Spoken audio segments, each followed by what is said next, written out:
చూద్దాం. బీసీ రిజర్వేషన్లపై సుప్రీంకోర్టులో రేపు విచారణ జరగనుంది. హైకోర్టు తీర్పును సవాల్ చేస్తూ తెలంగాణ ప్రభుత్వం సుప్రీంను ఆశ్రయించింది. ఈ క్రమంలో సుప్రీంకోర్టు ఎటువంటి ఆదేశాలు ఇస్తుందో అన్న ఉత్కంఠ నెలకొంది.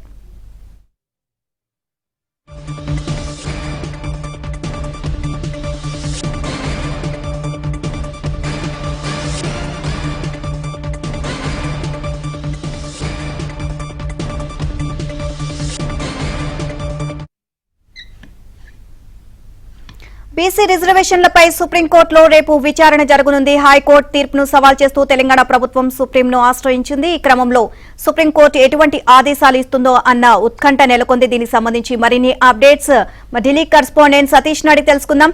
సతీష్, బీసీ రిజర్వేషన్ కి సంబంధించి సుప్రీంకోర్టు ఆదేశాలకు సంబంధించి మొత్తం కూడా తీవ్ర ఉత్కంఠ అయితే నెలకొంది. విచారణ ఏ విధంగా జరుగుతోంది, సో అక్కడి నుంచి ఎటువంటి సవాల్ను స్వీకరించాలి అని చెప్పి, సో దీనికి సంబంధించి పూర్తి అప్డేట్స్ ఏంటి?